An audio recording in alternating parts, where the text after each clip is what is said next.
நடந்து முடிஞ்ச மேட்ச் தான் வந்து பார்த்தீங்கன்னா India versus South Africa first test மேட்ச்னே சொல்லிக்கலாம். எஸ், டே 2ல வந்து பார்த்தீங்கன்னா ஒரு 11 ரன் லீட்ல இருந்தது வந்து பார்த்தீங்கன்னா கண்டினியூ பண்ணி நேற்று ஆட ஆரம்பிச்சாங்க. ஸோ வந்து பார்த்தீங்கன்னா எல்கர்லாம் வந்து பார்த்தீங்கன்னா அந்த அடி அடிச்சாப்ல 140லேருந்து அதில் 140லேருந்து 185 போயிட்டாரு மனுஷன். அதுக்கப்புறம் வந்து பார்த்தீங்கன்னா அவர் கூட ஜோடி சேர்ந்து மார்க்கோ ஒரு 84 ஓட்டாப்படி.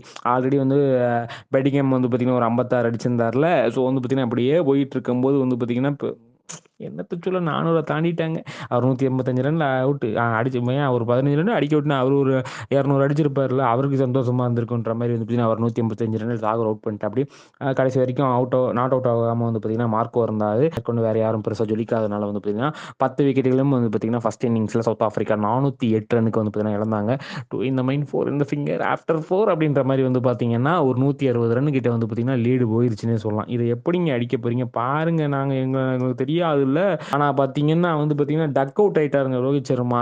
மோதி விடாதே மொத்தமும் கடன்ற மாதிரி வந்து பாத்தீங்கன்னா மொத்த பேருமே ரன்னு அவ்வளவா எடுக்காம அவுட் ஆனது தாங்க எங்களுக்கு பெரிய வருத்தம் அப்படின்ற மாதிரி வந்து பாத்தீங்கன்னா இவரு டக் அவுட் ஆக யஷ்வால் வந்து பாத்தீங்கன்னா ஒரு 5 ரன்லேயே காலி ஆயிட்டாருன்னே சொல்லலாம். சுமன்கிலும் விராட் கோலி ஒரு நல்ல பார்ட்னர்ஷிப் அமைப்பாங்களான்னு இருக்கும்போது வந்து பாத்தீங்கன்னா சுமன்கில் ஒரு 26 ரன் அடிச்சா அப்படி அதுக்கு மேல என்னால் அடிக்க முடியாதுங்க, ஐ நீட் ரெஸ்ட் அப்படின்ற மாதிரி வந்து பாத்தீங்கன்னா 26 ரன் காலி ஆகி போயிட்டு அப்படி ஸ்ரேயஸ் ஐயர் வா வாட் அ பிளேயர் ஸ்ரேயஸ் ஐயர் அப்படின்ற மாதிரிலாம் சொல்லி அமுச்சு விட்டாங்கல்ல. அவர் 6 ரனுக்கு காலி.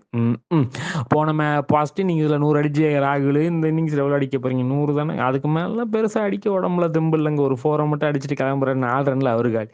அஸ்வின் வந்த பாலே டக் அவுட். இவன் ஆல்ரவுண்டர் சொல்லி கூட்டு வந்தாங்களே சாகுல் தாக்கூர், நீ எவ்வளோ அடிச்ச? நான் 2 ரன் அடிச்சேன் தெரியுமா அப்படின்ற மாதிரி அவரு போக, முகமது சிராஜ் ஒரு 4 ரனுக்கு போக, ஜஸ்டிஸ் பும்ரா டக் அவுட் ஆக அப்படின்ற மாதிரி வந்து பார்த்தீங்கன்னா கடைசி வரைக்கும் அவரால் முடிஞ்ச பெஸ்ட்டை கொடுத்தாரு விராட் கோலினே சொல்லலாம். 76 ரன்கள் அவரையுமே விக்கெட் எடுத்துட்டாங்க. சோலி முடிஞ்சது போங்க அப்படின்ற மாதிரி வந்து பார்த்தீங்கன்னா 131 ரன்னுக்கு வந்து பார்த்தீங்கன்னா ஆல் அவுட் ஆகிவிட்டது இந்தியானே சொல்லலாம். ஸோ வந்து பார்த்தீங்கன்னா என்னத்த சொல்ல, they won by an innings and 32 run, 32 run வித்தியாசம் போக ஒரு இன்னிங்ஸ் வித்தியாசத்தில் ஜெயிச்சிட்டாங்க சவுத் ஆப்பிரிக்கா. இதெல்லாம் மரண தோல்விங்க. இந்த வருஷம் முடியும் போது இப்படித்தான் முடியணுமா? ஆல்ரெடி அப்செட்டில் இருக்காங்க. நாங்கள் ஏங்க மேற்கொண்டு அப்செட் பண்ணுறீங்கன்ற மாதிரி வந்து பார்த்தீங்கன்னா அப்செட் பண்ணி விட்டு டெஸ்ட்டில் வந்து பார்த்தீங்கன்னா மேட்ச்சில் இப்போ சீரீஸில் சவுத் ஆப்பிரிக்கா லீடில் இருக்குது. இதை பற்றி நீங்கள் என்ன சொல்றீங்கன்னு கமெண்ட் செக்ஷன் சொல்லுங்கள். இந்த வீடியோ உங்களுக்கு பிடிச்ச லைக் பண்ணுங்கள், ஷேர் பண்ணுங்கள், மறக்காம தினமலை சப்ஸ்கிரைப் பண்ணுங்கள். நன்றி, வணக்கம்.